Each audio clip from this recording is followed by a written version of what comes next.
Sir इसका comparison जो है, जो अंडमान बेसिन में मिला, इसका कंपैरिजन गुआना से हो रहा है कि वहां पर जितने तेल और गैस के भंडार है उतना भंडार अकेले अंडमान में है। और फिर सर सवाल ये भी है कि पहले हमें क्यों नहीं पता चला, हमने पहले एक्सप्लोर करने की कोशिश ही नहीं की कि हमारे पास खुद इतना बड़ा खजाना मौजूद है तेल और गैस का। देखिए, पहले की सरकारों को वो विजन नहीं था, आपको ये बता देता हूँ। पहले की सरकारों को एक ही चीज़ था कि वहाँ से वो लोग ऑयल डील कट करते थे, भारत लेके आते थे, भारत का प्रेशियस रिसोर्सेज़ को यूटिलाइज़ किया जाता था। मोदी सरकार ने इसको समझा, वो यूक्रेन वॉर के बाद उनको समझ में आया, जब ऑयल का दाम इमीडिएटली $120 पहुँच गया था, तब उनको समझ में आया कि देश के अंदर एक्सप्लोरेशन हमें अलाउ करना पड़ेगा, एक्सट्रैक्शन अलाउ करना पड़ेगा। पहले जो पॉलिसी थी, it was not supporting exploration. अभी नई पॉलिसी के अंदर एक्सप्लोरेशन करने वाली कंपनीज़ को एक तरह से फ़ायदा हो रहा है।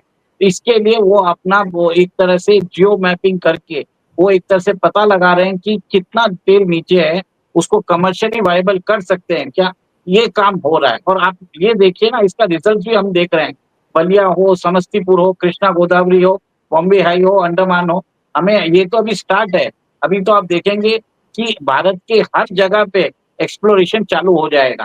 देखिए, एक और एक चीज़ बताना चाहता हूँ, भारत के नीचे अंडमान जो बेसिन है, उसके नीचे इंडोनेशिया है, सुमात्रा आइलैंड्स आपको मालूम होगा।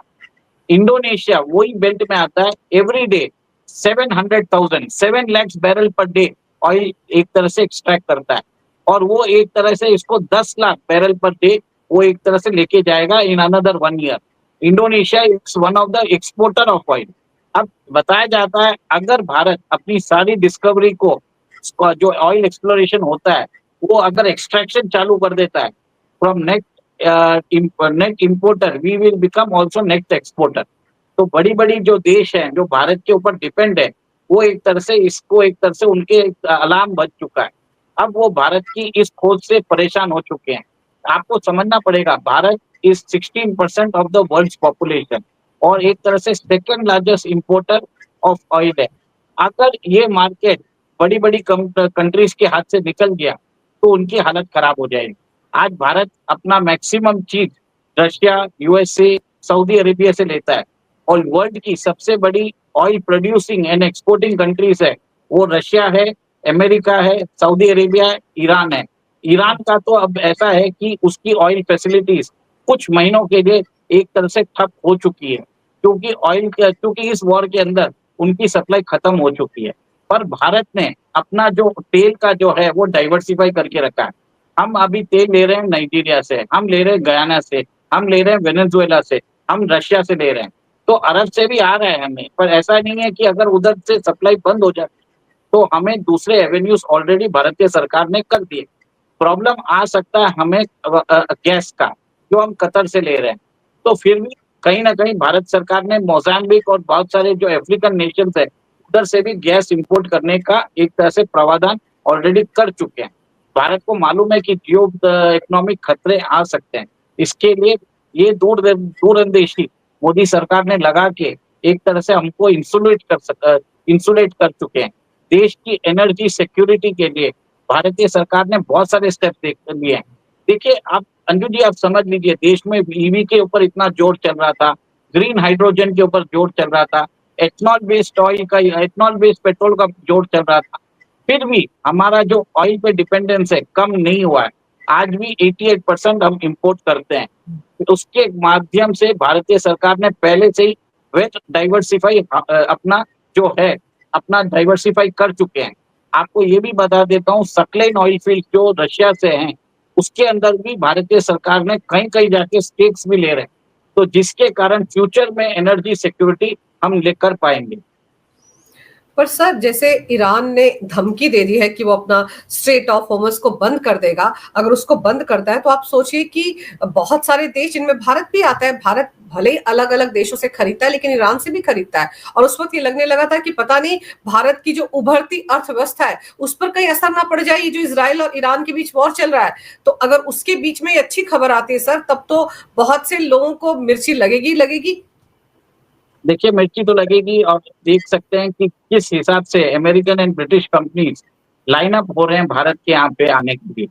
वो चाहते हैं कि भारत के अंदर उनको कॉन्ट्रैक्ट मिले कि वो उसको एक्सप्लोरेशन करें, वहाँ पे अपनी ऑयल रिग्स लगाएँ और उसको एक्सट्रैक्ट करें। क्योंकि अभी जो नया लाइसेंसिंग स्कीम है, जो भी कंपनी ऑयल रिग ढूँढता है, तो उसको एक परसेंटेज मिलता है in the process.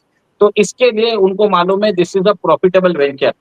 Anju ji, एक चीज़ बता देता हूँ, गल्फ की कंट्रीज़ को 1 बैरल जो क्रूड है निकालने के लिए उनको $6 या $7 उनका कॉस्टिंग होता है। ये मार्केट में $70-75 में बेचते हैं। आप सोचिए कितना गुना प्रॉफ़िट करते हैं। और आज भारतीय कंपनी जैसे ओएनजीसी हो या ऑयल इंडिया लिमिटेड हो, वो अपनी जो देसी पीएसयू महारत्ना है, अगर वो लोग भी ये काम चालू कर दें, तो हमारी जो कंपनीज़ है, उनके पास भी पैसे बढ़ जाएँगे। और इसका बेनिफिट भारत की जनता को मिलेगा। आप सोचिए 4 ट्रिलियन की हमारी इकोनॉमी है और हमें 20 ट्रिलियन प्लस डॉलर्स का गैस एंड ऑयल रिजर्व मिल चुका है। हमें बाहर झाँकने की ज़रूरत नहीं है। हम अपने देश की जो डिमांड है, वी कैन हम अभी भी पूरी कर सकते हैं, अगर उधर ऑयल रिग्स लगा सकें। भारतीय सरकार ने उस आपको ध्यान है कि 72,000 करोड़ अंडमान एंड निकोबार में सिक्योरिटी बीफ अप करने के लिए उन्होंने एक तरह से कमांड सेंटर बनाया है।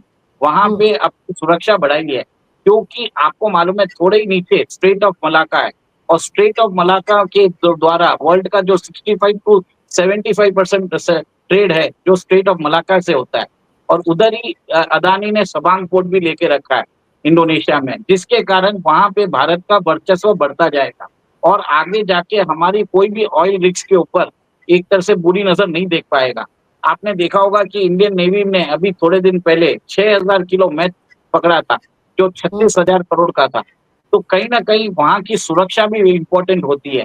इसके लिए धीरे-धीरे सुरक्षा बढ़ा के आप देख रहे हैं कि आज विदेशी कंपनियाँ लाइन में खड़ी हैं कि वो अंडमान के रिसोर्सेज़ को एक्सकवेट करें। ये जो आप बता रहे हैं कि अगले 70 साल के लिए हमारे पास ऑयल ही ऑयल होगा, हमें किसी की तरफ देखने की ज़रूरत नहीं। इस पर अब काम किस स्टेजेस में आगे बढ़ेगा? अभी हमको पता चला है कि यहाँ पर ये तेल भंडार है, तो इसको एक्सट्रैक्ट करने में, इसको इस लायक बनाने में कि ये इस्तेमाल किया जा सके, क्या-क्या फ़ॉर्मेलिटीज़ और कितना टाइम लगेगा? कम से कम 3 साल तो लगने आए हैं, क्योंकि अभी एक्सप्लोरेशन होगा, प्रिसाइज़ लोकेशन देखा जाएगा, फिर बाद में उधर अपने जो इक्विपमेंट्स हैं वो भेजे जाएँगे, फिर आपको ऑयल रिग्स लगानी पड़ेगी, उस पर पूरा सिक्योरिटी देखना पड़ेगा। पर आप ये देखिए नेसेसरी इंफ्रास्ट्रक्चर ऑलरेडी हमने क्रिएट करके रख चुकी है भारतीय सरकार। भारतीय सरकार ने एक तरह से आपको ध्यान है पावर लाइन बिछा दी है फ्रॉम चेन्नई टू अंडमान, वहाँ पे ऑप्टिकल लाइन बिछा दी है फ्रॉम चेन्नई टू अंडमान। तो कहीं न कहीं हम अपना जो सी रिसोर्सेस है, जो हमारी जो सी की एरिया है, उसको भी सिक्योर कर रहे हैं। बहुत लोगों को मालूम नहीं है कि सब लोग समझते हैं कि भारत का जो लैंड मास है, वही हमारा एक तरह से वही हमारी एक तरह से भूमि है, वही पर ऐसा नहीं है।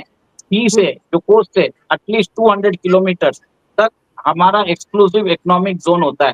उस एक्सक्लूसिव इकोनॉमिक ज़ोन में हम चाहें तो अपना ड्रिलिंग कर सकते हैं, हम चाहें तो वहाँ से रेयर अर्थ मिनरल्स निकाल सकते हैं, कोई भी मिनरल्स निकाल सकते हैं। तो इस सी लाइन को अब हम मोनेटाइज़ कर रहे हैं हमारे बेनिफिट के लिए।